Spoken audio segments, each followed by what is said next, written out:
Rio Olympics, an episode of excesses being exemplified by the choice to spend 154 million shillings instead of 65 million shillings that Kenya Airways had charged to fly 87 athletes and 88 sporting officials to Rio. For that, the report recommends an audit of Green Bay Travels, the company that charged 88 million shillings more to fly the same persons on KQ. The Olympics Steering Committee flew at least 16 persons not needed in Rio. These were for physiotherapists, more than the 10 required, 11 officials in excess of just 5 necessary to manage Team Kenya in Rio, and 1 extra Sports Kenya official. Accompanied by his son, Vincent Kinyili Paul, whose name is also on the list at number 68. The young Kinyili, who posted these pictures on Facebook, is a football player with a local club in Kenya. The Kinyilis have been required to refund all the expenses. Boniface Moresa, Kiprono Koskei and Thomas Longosiwa were paid 761,000 shillings each in allowances, although they never went to Rio.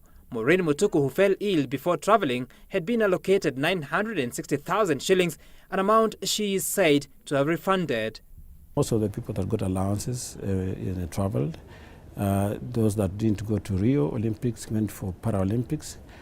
There are others that have not, and I think through the finance department, letters have been written to them, to be able to refund the money.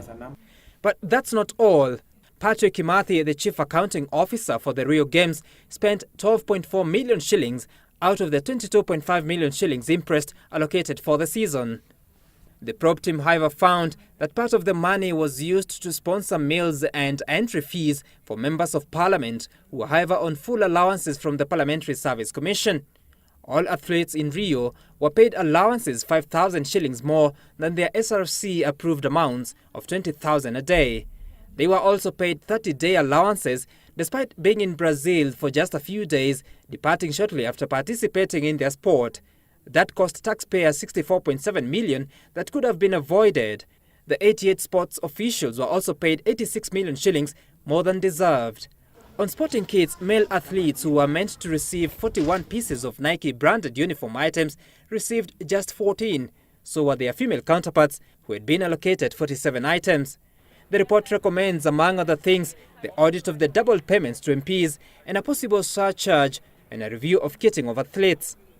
Despite the glorious performance by Team Kenya in the Rio Olympics, the report castigates the management of the sporting affairs in the country, the hope here being that the recommendations therein will be implemented to the letter to salvage the sector for the future.